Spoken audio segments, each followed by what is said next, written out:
Expedición Orinoco. María Luisa, en busca de la cama de piedra. Regresamos al yacimiento arqueológico de María Luisa, impulsados por la curiosidad y el deseo de descubrir más sobre este enigmático lugar. Pero sobre todo, nuestro objetivo principal, encontrar la cueva y la cama de piedra que nos había intrigado en nuestra primera visita y a la que les prometí llevarlos. 15 días después, y tuvimos que salir hacia el lado contrario, porque el río desciende vertiginosamente. Tras el mismo recorrido de la primera vez, llegamos nuevamente al pie del cerro que alberga este yacimiento arqueológico, y con la ayuda de nuestro guía, el señor Juan Lefebvre, inicia nuestra aventura por el cerrito, como le llaman los lugareños.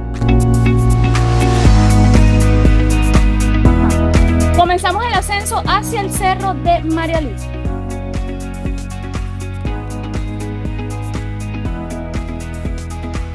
Comienza el desafío que puso a prueba nuestra resistencia.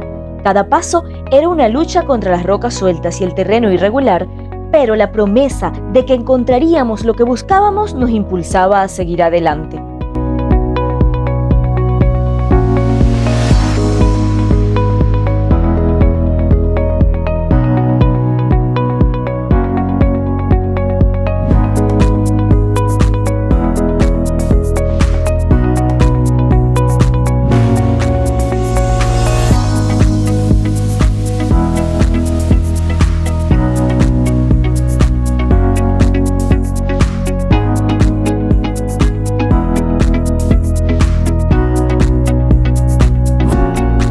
En nuestro camino descubrimos abrigos rocosos que parecían contar historias antiguas. Estos refugios naturales nos recordaron que en este lugar el tiempo se detiene y la historia se revela lentamente. Este sitio en el que estamos es uno de los centenares de sitios que tienen este cerro. Como ustedes observarán, es una especie de cueva. Mejor dicho, la palabra técnica es un abrigo rocoso. Que tiene allí algunas manifestaciones humanas, ciertas tallas y ciertos factores que muestran el uso que le daban los hombres primitivos. El hombre antiguo del Orinoco utilizaba estos sitios para recreación, para la extracción, también lo utilizaba para el descanso y lo utilizaba también para ciertas protecciones que se daban de las fieras salvajes de ese tiempo. Hay varios de este tipo que conducen precisamente hacia la cama de piedra que Adriana les ofreció visitar en el día de hoy. Es importante decir en este sentido que este cerro, que tiene un área de aproximadamente 400 metros, es un importante sitio de habitación de las culturas agroalfareras de ocupación tardía del Orinoco Medio. Hemos conversado de ese tema en algunas oportunidades y señalamos que los sitios como María Luisa son sitios de habitación. La condición de lugar de habitación se define por la presencia de elementos funerarios, la presencia de cerámica, la presencia de amoladores petrolíferos, inclusive pinturas rupestres. De tal manera que era un sitio que los habitantes los pueblos antiguos del Orinoco utilizaban para vivir. Ellos, precisamente, los amoladores que vimos en el programa pasado muestran que eran como sus laboratorios, sitios donde ellos elaboraban sus armas, llámese flechas, puntas de macana, puntas de hacha, que se utilizaban tanto para la subsistencia, para el trabajo, para la vida, como para la defensa de los animales salvajes. 26 de enero del año 2025, la ubicación en este momento es la falda del yacimiento arqueológico María Luisa, a pocos minutos de Caicara, vía fluvial.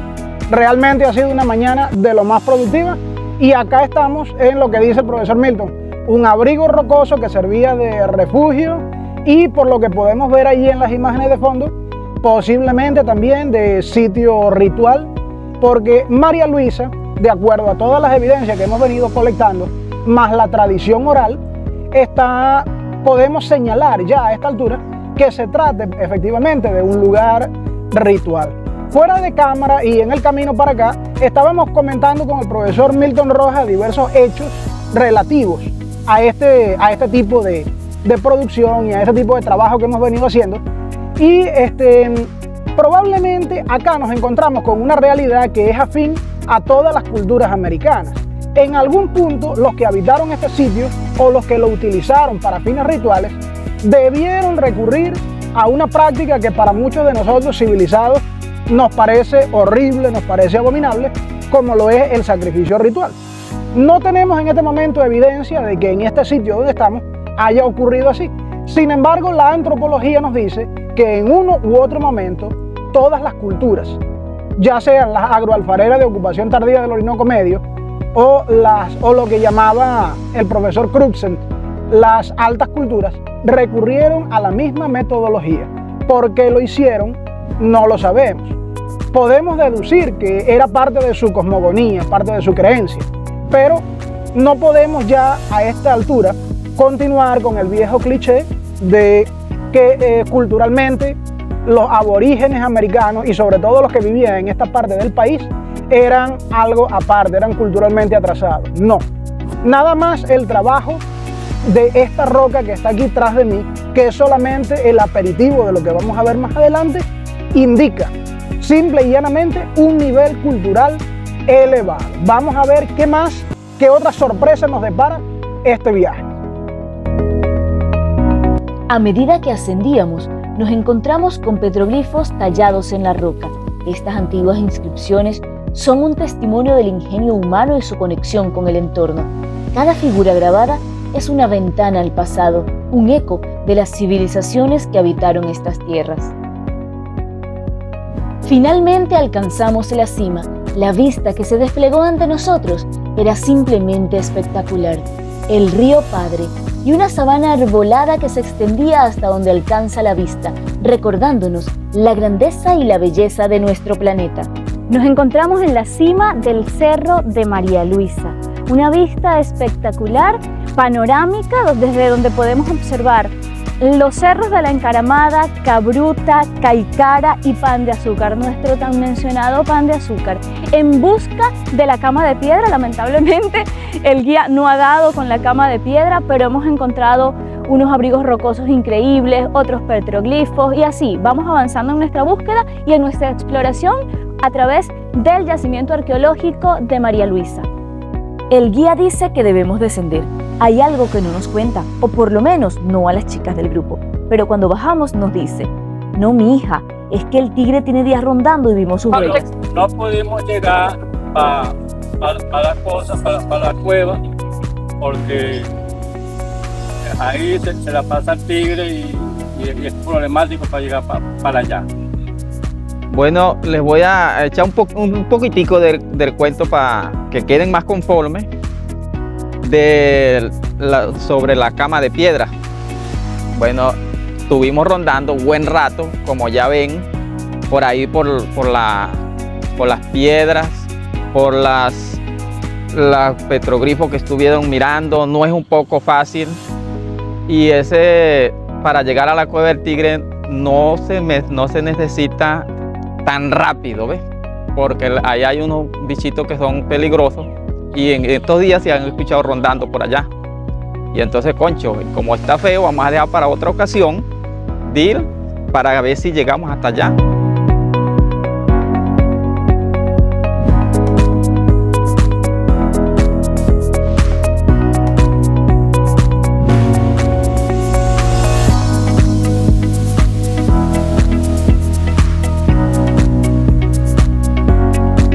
Toca referirnos a una manifestación interesantísima que son los petroglifos de acá del sector María Luisa. Este yacimiento, como todos saben, ya lo hemos dicho varias veces, tiene aproximadamente 400 metros y es una manifestación muy interesante. Explicamos en otros programas que este es un sitio de habitación por las características que tiene y la presencia de importantes manifestaciones como moladores, cerámica funeraria, pintura rupestre y estos petroglifos. Estos petroglifos son marcas en las piedras que tienen distintas expresiones. Hay allí, como decía el amigo Carlos Itriago, representaciones concéntricas, circulares, también con trazados horizontales de recta. Es lo que él dice una especie de geometría lo que hay allí. En verdad, desde mi apreciación como observador, que hoy de estas manifestaciones, puedo decir que yo observo algunas características especiales en estos petroglifos, que son sus tallas profundas. Hay varios petroglifos en este sector, y ese petroglifo de talla profunda, de alto relieve, podría decirse, significa mucho, porque significa la antigüedad de la manifestación. Estos petroglifos, que los tenemos en distintos yacimientos de la jurisdicción del Orinoco y de Caicara del Orinoco, como en el Encaramada, Pan de Azúcar, Los Tres Cerros, también Capuchino, El Samuro. Estos petroglifos son uno de los elementos fundamentales de estos sitios. Se dice pues que lo tallaban, ¿verdad? Eran las tallas que se hacían con las piedras. Y de hecho, en otro programa hablamos de los restos que existen en estos yacimientos como María Luisa. Hay una cantidad de fragmentos de rocas cortadas con distintos trazos horizontales, verticales, rectangulares, semilunas. Todos estos restos de piedra indican que claramente el hombre tallaba, y el petroglifo es una expresión de la talla. Desde el punto de vista de la cosmogonía, el petroglifo también tiene otras interpretaciones.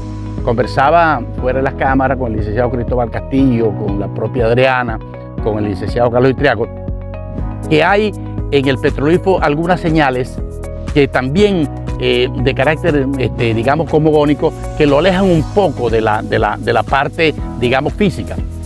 Se introduce el elemento de carácter espiritual, de carácter ritual, el elemento inclusive de la potencial existencia de una influencia extraterrestre. Esto en verdad es una apreciación personal. Yo no me atrevería a hacer una aseveración de ese tipo, pero ciertamente hay algo de eso.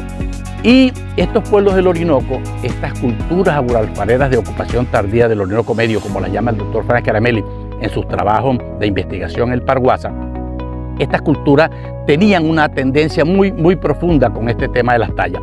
Así pues que el petroglifo es una manifestación muy interesante.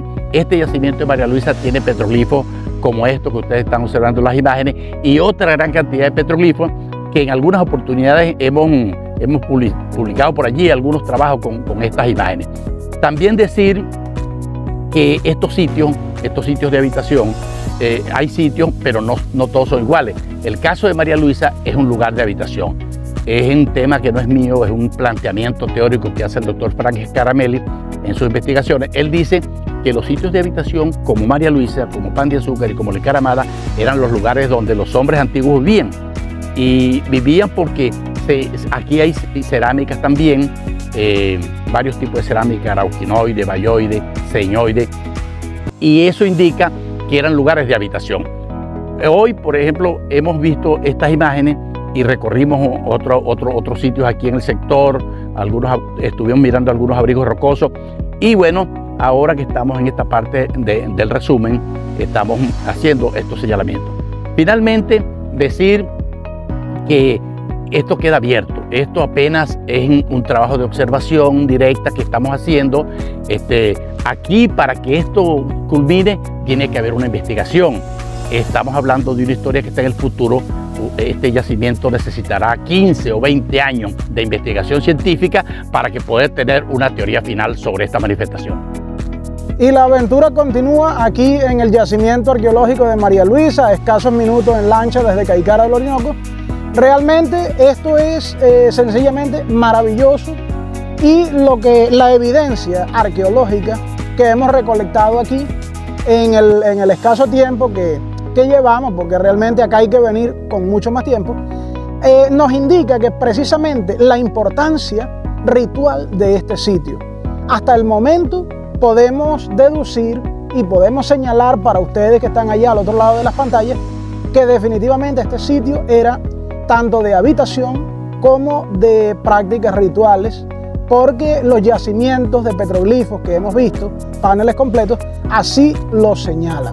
Respecto a los petroglifos, es importante diferenciar, porque mucha gente se confunde: petroglifos, jeroglifos, geoglifos. El petroglifo es una talla en piedra. El jeroglífico es un dibujo. Y en cuanto al geoglifo, es un dibujo de mayor extensión hecho en la tierra, como los que están en la costa del Perú, en Nazca. Esos son geoglifos. Y también en otros lugares como en el norte de Inglaterra. Ahora bien, acá en María Luisa nosotros encontramos una realidad histórica. Y es que sencillamente entendamos de una vez que la historia nunca nos hizo a un lado, ni en Venezuela en general, ni en Caicara en particular. Fíjense nada más en este pequeño instrumento que tenemos aquí. Esto es una lanzadera para tejer redes de pesca, la utilizan para tejer malla. ¿Y qué es lo que pasa con esto? Sencillamente, los mismos instrumentos se han encontrado en la costa norte del Perú, entre la cultura moche y entre la cultura nazca, que eran pescadores de aquella zona. Lo cual nos lleva a deducir, de acuerdo a lo que la doctora Iraida Vargas estableció por allá en los años 80, que hubo un intercambio cultural muy activo entre estos grupos de aquí y los grupos de la costa pacífica de Perú, norte de Colombia e incluso, vamos un poco más lejos, hacia México. Debemos aceptar ya a esta altura que algunos individuos considerados demasiado radicales por la ciencia, como por ejemplo el doctor Thor Heyer de la expedición Kon-Tiki, tenían razón. El hombre previo a 1492 ya conocía la existencia de América, había estado intercambiando productos y experiencias, y lo que se desprende de allí es sencillamente fantástico, casi demasiado fantástico para admitirlo, y ese es parte del problema. Hay mucho que se nos está ocultando, hay historias que no nos están contando. Desde el punto de vista personal, les voy a decir esto. La historia de Venezuela que vi en primer año del liceo Manuel Cedeño es una historia totalmente diferente a la que está viendo mi hija, que está allí detrás de cámara. Y eso es preocupante porque cada generación, teóricamente, debería recibir una mejor formación que la generación precedente. Sin embargo, estamos viendo el fenómeno inverso. Ahora, iniciativas como esta, de lo que ya podemos llamar Proyecto María Luisa, puede, si es bien encauzado y apoyado, solucionar ese problema. Y eso es lo que queremos. No es solamente un tema de protagonismo personal, sino de verdad dejar una huella. Y prácticamente eso es lo que estamos haciendo acá. Por lo tanto, la invitación es a usar bien las 3 R's. Reestudiar la historia, revisar la historia, reescribir la historia. Por supuesto, como ha señalado ya el profesor Milton en el segmento anterior, esto lleva muchísimo tiempo, pero alguien tiene que plantar la semilla y ese alguien somos nosotros. Aunque no encontramos lo que buscábamos, cada paso en esta expedición nos brindó nuevas perspectivas y aprendizajes. La búsqueda continúa y con ella nuestra conexión con la historia y la naturaleza se fortalece. Agradecemos a Milton Rojas, Cristóbal Castillo y a Carlos Citriago, a Juan Lefebvre y a David Mejías y su familia por las atenciones, a Alcide Escarpio y a Carla, su señora, por llevarnos en su embarcación y a todos los que nos cruzamos en el camino. Y acá, el pequeño gran equipo, Henry Vázquez, Raudimar Villanera, Eliezer Pacheco y yo en la cima del cerrito. Los esperamos en otra entrega de Expedición Orinoco.